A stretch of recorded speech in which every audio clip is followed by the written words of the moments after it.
ಎಲ್ಲಾ ಗೃಹಲಕ್ಷ್ಮಿಗೂ ಕೂಡ 6,000 ರೂಪಾಯಿ 3 ಕಂತು ಹಣ ಈಗ ಜಮೆ ಆಗೋದಕ್ಕೆ ಶುರುವಾಗ್ತಾ ಇದೆ. ನೀವು ಕೂಡ ಗೃಹಲಕ್ಷ್ಮಿ ಫಲಾನುಭವಿಗಳಾಗಿದ್ರೆ ವಿಡಿಯೋಗೆ ಲೈಕ್ ಮಾಡಿ, ಹಾಗೂ ರೇಷನ್ ಕಾರ್ಡ್ ಇದ್ದವರಿಗೂ ಕೂಡ ದೊಡ್ಡ ಗುಡ್ ನ್ಯೂಸ್ ಬಂದಿದೆ. ನೋಡಿ ವೀಕ್ಷಕರೇ, ಕಳೆದ 3 ತಿಂಗಳು 2 ತಿಂಗಳಿಂದ ಹಣ ಬಂದಿಲ್ಲ ಅಂತವರು ವಿಡಿಯೋನ ಪೂರ್ತಿಯಾಗಿ ನೋಡಿ, ಯಾವಾಗ ಹಣ ಬರುತ್ತೆ ಅದನ್ನು ಕೂಡ ನೋಡೋಣ. ಇನ್ನು ರೇಷನ್ ಕಾರ್ಡ್ ಇದ್ದವರಿಗೆ ಅನ್ನಭಾಗ್ಯ ಅಕ್ಕಿ ಜೊತೆಗೆ ಯಾವೆಲ್ಲ ಆಹಾರ ಸಾಮಗ್ರಿಗಳು ಹೇಗೆಲ್ಲ ವಿತರಣೆ ಮಾಡ್ತಾರೆ, ದೊಡ್ಡ ಒಂದು ಗುಡ್ ನ್ಯೂಸ್ ಬಂದಿದೆ ಬಿಪಿಎಲ್ ಹಾಗೂ ಎವೈ ಕಾರ್ಡ್ ಇದ್ದವರಿಗೆ. ಮೊದಲಿಗೆ ನೀವು ಕೂಡ ಗೃಹಲಕ್ಷ್ಮಿ ಫಲಾನುಭವಿಗಳು ರೇಷನ್ ಕಾರ್ಡ್ ಹೊಂದಿದ್ರೆ ಬೇಗನೆ ವಿಡಿಯೋಗೆ ಒಂದು ಲೈಕ್ ಮಾಡೋದ್ರ ಮೂಲಕ ವಿಡಿಯೋಗೆ ಸಪೋರ್ಟ್ ಮಾಡಿ, ಹಾಗೂ ನಾವು ಕೇಳೋ ಪ್ರಶ್ನೆಗೆ ಕಮೆಂಟ್ ಬಾಕ್ಸ್ ಮೂಲಕ ಉತ್ತರ ಕೊಡಿ. ನಿಮಗೆ ಗೃಹಲಕ್ಷ್ಮಿ ಯೋಜನೆಯ 30ನೇ ಕಂತಿನ ಹಣ ಜಮೆ ಆಗಿದೆಯಾ? ಎದಕ್ಕಂದ್ರೆ ಈಗ 31 ಮತ್ತು 32 ಎರಡು ಬಾಕಿ ಕಂತು ಹಣ ಈಗ ಜಮೆ ಆಗುವ ಸಾಧ್ಯತೆ ಇದೆ. ನೋಡಿ ವೀಕ್ಷಕರೇ, ಒಂದು ಕಡೆಗೆ ಗೃಹಲಕ್ಷ್ಮಿಯವರು ಈ 4 ರಿಂದ 5 ದಾಖಲೆಗಳನ್ನ ರೆಡಿ ಇಟ್ಕೊಳ್ಳಿ. ಯಾಕಂದ್ರೆ ಮರು ಅರ್ಜಿ ಪ್ರಕ್ರಿಯೆ ಈಗ 1 ವಾರದ ಒಳಗೆ ಪ್ರಾರಂಭ ಕೂಡ ಆಗ್ತಾ ಇರುವಂತದ್ದು. ಅಂದ್ರೆ ನೀವು ಮತ್ತೊಮ್ಮೆ ಅರ್ಜಿ ಹಾಕಿ ಕೆವೈಸಿ ಕೂಡ ಗೃಹಲಕ್ಷ್ಮಿ ಯೋಜನೆಗೆ ಮಾಡಿಸಲೇಬೇಕು ಅಂತ ಹೇಳಲಾಗಿದೆ. ಯಾರು ಕೆವೈಸಿ ಮಾಡಿಸಲ್ಲ ಅವರಿಗೆ ಹಣ ಕೂಡ ಬರಲ್ಲ ವೀಕ್ಷಕರೇ. ಇನ್ನು ಎರಡನೇದಾಗಿ ಹೇಳ್ಬೇಕಂದ್ರೆ, ಮರು ಅರ್ಜಿ ಪ್ರಕ್ರಿಯೆ ಆದ ನಂತರವೇ ಹಣ ಜಮೆ ಆಗುತ್ತಾ ಎಂಬುವ ಪ್ರಶ್ನೆ. ಎದಕ್ಕಂದ್ರೆ ಕಳೆದ 2 ತಿಂಗಳಿಂದ ಗೃಹಲಕ್ಷ್ಮಿ ಹಣ ಜಮೆ ಆಗಿಲ್ಲ. ನೋಡಿ, ಕೊನೆಯದಾಗಿ 30 ಕಂತು ಅಂದ್ರೆ ಒಟ್ಟು 60,000 ರೂಪಾಯಿ ಮಾತ್ರ ಗೃಹಲಕ್ಷ್ಮಿಯರಿಗೆ ಬಂದಿದೆ. 31, 32, 33 ಇಲ್ಲಿವರೆಗೂ, ಅಂದ್ರೆ ಕೊನೆಯದಾಗಿ ಮಾರ್ಚ್ ತಿಂಗಳಲ್ಲಿ ಹಣ ಹಾಕಿದ್ದು. ಏಪ್ರಿಲ್ ಮತ್ತು ಮೇ ಮತ್ತು ಜೂನ್ 3 ತಿಂಗಳದ್ದು ಸರ್ಕಾರ ಹಣ ಇನ್ನೂ ಕೊಟ್ಟಿಲ್ಲ ಅಂತ ಗೃಹಲಕ್ಷ್ಮಿಯವರು ಕಮೆಂಟ್ ಮಾಡ್ತಾ ಇದ್ದಾರೆ ಮತ್ತು ತಮ್ಮ ಒಂದು ಹೇಳಿಕೆ ಕೂಡ ಬಿಡುಗಡೆ ಮಾಡ್ತಾ ಇದ್ದಾರೆ. ಸೊ ವೀಕ್ಷಕರೇ, ಈಗ ಬಾಕಿ ಕಂತು ಹಣ ಬಿಡುಗಡೆ ಆಗುವ ಸಾಧ್ಯತೆ ಇದೆ. ಅಂದ್ರೆ ಯಾರಿಗೆಲ್ಲ ಹಣ ಬಂದಿಲ್ಲ ನೋಡಿ, ಅಂತವರಿಗೆ ಒಟ್ಟಿಗೆ 4,000 ರೂಪಾಯಿ ಅಂದ್ರೆ ಮೊದಲು 2 ಕಂತು ಹಣ ಜಮೆ ಆಗಬಹುದು. ನೋಡಿ, ಪ್ರತಿ ಸಲ ಕೂಡ ಇದೇ ತರ ಆಗ್ತಾ ಇತ್ತು. 1 ತಿಂಗಳು ಹಣ ಬಂದಿಲ್ಲ ಅಂದ್ರೆ ಇನ್ನೊಂದು ತಿಂಗಳು 2 ಬಾರಿ ಹಣವನ್ನ ಜಮೆ ಮಾಡೋದ್ರ ಮೂಲಕ ಹಣವನ್ನ ಕೊಡೋದನ್ನ, ಬಾಕಿಯನ್ನ ಕ್ಲಿಯರ್ ಮಾಡ್ತಾ ಇದ್ರು ಗೃಹಲಕ್ಷ್ಮಿ ಯೋಜನೆ ಮೂಲಕ. ನೋಡಿ, ಈಗ ಡಿಬಿಟಿ ಮೂಲಕ ನಿಮಗೆ 2 ಬಾರಿ ಹಣ ಜಮೆ ಆಗುವ ಸಾಧ್ಯತೆ ಇದೆ. ಯಾವಾಗ ಅಂದ್ರೆ ಈ ಒಂದು 25ನೇ ತಾರೀಕಿನವರೆಗೂ ನೀವು ಕಾಯಬೇಕು ವೀಕ್ಷಕರೇ.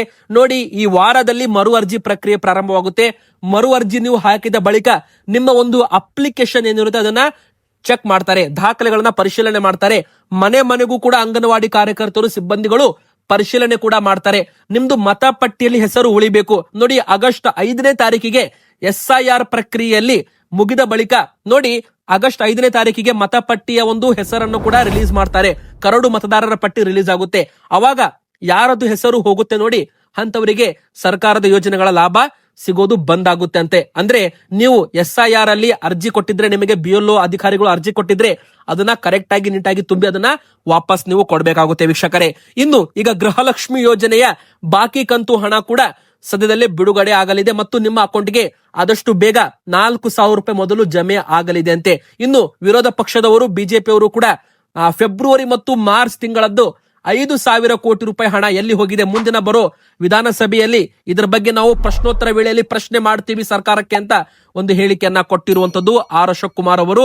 ಇನ್ನು ಅದು ಕೂಡ ಬಾಕಿ ಇದೆ, ಈಗ ಇದು ಕೂಡ ಬಾಕಿ ಇದೆ. ಸೊ ನಮ್ಮ ಸರ್ಕಾರ ಯಾವಾಗ ಗೃಹಲಕ್ಷ್ಮಿಯರಿಗೆ ಬಾಕಿ ಕಂತು ಹಣವನ್ನ ಬಿಡುಗಡೆ ಮಾಡಿ ಜಮೆ ಮಾಡ್ತಾರೆ ಅಂತ ಕಾದು ನೋಡ್ಬೇಕಾಗಿದೆ. ಸದ್ಯಕ್ಕೆ ಯಾವುದೇ ಯೋಜನೆಗಳನ್ನ ನಿಲ್ಲಿಸಲ್ಲ, ಎಲ್ಲಾ ಯೋಜನೆಗಳು ಕೂಡ ಮುಂದುವರಿಯುತ್ತೆ.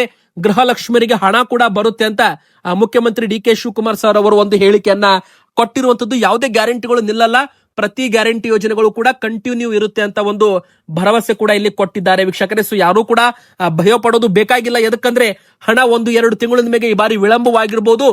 ಒಮ್ಮೆ ಬಾರಿ ನಿಮ್ದು ಮರು ಅರ್ಜಿ ಪ್ರಕ್ರಿಯೆ ಆಗುತ್ತಲ್ಲ, ನಂತರ ಪ್ರತಿ ತಿಂಗಳು ನಿಮಗೆ ಹಣ ಬರುತ್ತೆ. ಮತ್ತೆ ಹಣ ಬಂದಿದ್ದು ಕನ್ಫರ್ಮೇಶನ್ ಮೆಸೇಜ್ ಕೂಡ ನಿಮ್ಮ ಮೊಬೈಲ್ಗೆ ವಾಯ್ಸ್ ಮೆಸೇಜ್ ಕೂಡ ಬರಲಿದೆ ಅಂತೆ. ಆ ತರ ಒಂದು ಹೊಸ ಸಿಸ್ಟಮ್ ಅನ್ನ ಮುಖ್ಯಮಂತ್ರಿ ಡಿ.ಕೆ. ಶಿವಕುಮಾರ್ ಅವರು ಇಲ್ಲಿ ರೆಡಿ ಮಾಡ್ತಾ ಇದ್ದಾರೆ. ಮತ್ತು ಮರು ಅರ್ಜಿ ಪ್ರಕ್ರಿಯೆ ಕೂಡ ಈಗ ಪ್ರಾರಂಭವಾಗ್ತಾ ಇದೆ. ಇದು ಕೂಡ ಒಂದು ಕಡೆಗೆ ಭರ್ಜರಿ ಗುಡ್ ನ್ಯೂಸ್ ಅಂತಾನೆ ಹೇಳ್ಬಹುದು. ಮತ್ತೆ ನೀವೆಲ್ಲರೂ ಕೂಡ ಬಯೋಮೆಟ್ರಿಕ್ ಕೊಟ್ಟು ಕೆವೈಸಿ ಕೂಡ ಗೃಹಲಕ್ಷ್ಮಿ ಯೋಜನೆಗೆ ಮಾಡಿಸಬೇಕು ಅಂತ ಹೇಳಲಾಗಿದೆ ವೀಕ್ಷಕರೇ. ಇನ್ನು ಗೃಹಲಕ್ಷ್ಮಿಯವರು ಯಾರಾದ್ರೂ ತೆರಿಗೆ ಪಾವತಿದಾರರಿದ್ರೆ, ಅದೇ ತೆರಿಗೆ ಪಾವತಿದಾರರಿದ್ರೆ ನಕಲಿ ದಾಖಲೆ ಕೊಟ್ಟು ಏನಾದ್ರೂ ಯೋಜನೆಯಲ್ಲಿ ಜಾಯ್ನ್ ಆದ್ರೆ ಅವರ ಮೇಲೆ ಕಾನೂನು ಕ್ರಮ ಕೂಡ ತಗೋಬಹುದು ಈ ಬಾರಿ ಅಂತ ಹೇಳಲಾಗ್ತಾ ಇದೆ. ಯಾಕಂದ್ರೆ ಎಲ್ಲಾ ಅನರ್ಹರನ್ನ ತೆಗೆದು ಹಾಕೋದಂತೆ ಈ ಒಂದು ಮರು ಪರಿಶೀಲನೆ ಮಾಡಲಾಗ್ತಾ ಇದೆ. ಅದರಲ್ಲೂ ಮತ್ತೆ ಏನಾದ್ರೂ ನಕಲಿ ದಾಖಲೆ ಸೃಷ್ಟಿ ಮಾಡೋದು, ಒಂದೇ ಮನೆಯಲ್ಲಿ 2-3 ಜನ ಗೃಹಲಕ್ಷ್ಮಿಯವರು ಹಣ ಪಡ್ಕೊಳ್ಳೋದು ಪತ್ತೆ ಆದ್ರೆ ಅದು ಕಾನೂನು ಕ್ರಮ ಕೂಡ ತಗೊಳ್ಳೋ ಚಾನ್ಸ್ ಇದೆ. ಸೊ ವೀಕ್ಷಕರೇ, ಎರಡನೇದಾಗಿ ಹೇಳ್ಬೇಕಂದ್ರೆ ಬಿಪಿಎಲ್ ಕಾರ್ಡ್ ಇದ್ದವರಿಗೆ ಮತ್ತು ರೇಷನ್ ಕಾರ್ಡ್ ಇದ್ದವ್ರಿಗೂ ಕೂಡ ಒಂದು ಕಡೆಗೆ ಗುಡ್ ನ್ಯೂಸ್ ಅಂತಾನೆ ಹೇಳ್ಬಹುದು. ಒಂದು ಕಡೆಗೆ ರೇಷನ್ ಕಾರ್ಡ್ ಅಲ್ಲಿ ಹೆಸರು, ವಿಳಾಸ, ಹೊಸದಾಗಿ ಹೆಸರನ್ನ ಸೇರ್ಪಡೆ ಮಾಡೋದು ಅಂದ್ರೆ ತಿದ್ದುಪಡಿ ಪ್ರಕ್ರಿಯೆ ಕೂಡ ಪ್ರಾರಂಭವಾಗ್ತಾ ಇದೆ. ಸೊ ನಿಮ್ಗೆ ಏನಾದ್ರೂ ತಿದ್ದುಪಡಿ ಮಾಡಿಸೋದಿದ್ರೆ ನೀವು ಮಾಡಿಸಬಹುದು ಅಂತ ಹೇಳಲಾಗ್ತಾ ಇದೆ. ಇನ್ನೊಂದು ಕಡೆಗೆ ಎರಡನೇದಾಗಿ ಅನ್ನಭಾಗ್ಯ ಅಕ್ಕಿ ಜೊತೆಗೆ ಇಂದಿರಾ ಕಿಟ್. ಹೌದು ವೀಕ್ಷಕರೇ, ಎಲ್ಲಾ ಬಿಪಿಎಲ್ ಹಾಗೂ ಅಂತ್ಯೋದಯ ಪಡಿತರ ಚೀಟಿ ಇದ್ದವರಿಗೆ 10 ಕೆಜಿ ಅಕ್ಕಿಯಲ್ಲಿ 5 ಕೆಜಿ ಹೆಚ್ಚುವರಿ ಅಕ್ಕಿ ಬದಲಾಗಿ 5 ಕೆಜಿ ತೂಕದ ಇಂದಿರಾ ಕಿಟ್ ವಿತರಣೆ ಮಾಡೋದಕ್ಕೆ ಆಹಾರ ಸಚಿವರು KH ಮುನಿಯಪ್ಪ ಅವರು ಮತ್ತೊಮ್ಮೆ ಹೇಳಿಕೆಯನ್ನ ಕೊಟ್ಟಿರುವಂತದ್ದು. ಮುಂದಿನ ಬರುವ ದಿನಗಳಲ್ಲಿ ಶೀಘ್ರದಲ್ಲಿ ಇಂದಿರಾ ಕಿಟ್ ವಿತರಣೆ ಮಾಡ್ತೀವಿ.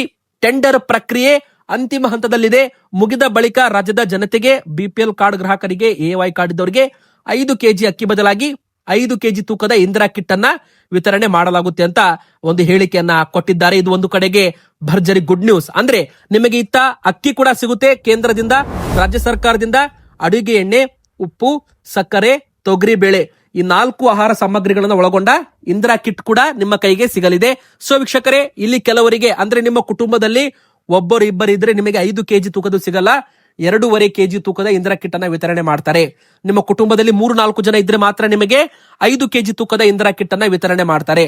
5ಕ್ಕಿಂತ ಹೆಚ್ಚು ಜನ ಇದ್ರೆ ಅಂತ ಕುಟುಂಬಕ್ಕೆ 7.5 ಕೆಜಿ ತೂಕದ ಇಂದಿರಾ ಕಿಟ್ ಅನ್ನ ವಿತರಣೆ ಮಾಡಲಾಗುತ್ತೆ. ಸೊ ವೀಕ್ಷಕರೇ, ಇದು ಇಂದಿರಾ ಕಿಟ್ ವಿತರಣೆ ಬಗ್ಗೆ ಬಿಪಿಎಲ್ ಅಂತ್ಯೋದಯ ಪಡಿತರ ಚೀಟಿದಾರರಿಗೆ ಗುಡ್ ನ್ಯೂಸ್. ಹಾಗೂ ಎರಡನೇದಾಗಿ ಹೊಸದಾಗಿ ರೇಷನ್ ಕಾರ್ಡ್ ಕೂಡ ವಿತರಣೆ ಮಾಡೋದಕ್ಕೆ ಸರ್ಕಾರ ಗ್ರೀನ್ ಸಿಗ್ನಲ್ ಕೊಟ್ಟಿದೆ. ಹೊಸ ರೇಷನ್ ಕಾರ್ಡ್ ಕೂಡ ವಿತರಣೆ ಮುಂದಿನ ಬರೋ ದಿನಗಳಲ್ಲಿ ಮಾಡಲಾಗುತ್ತೆ.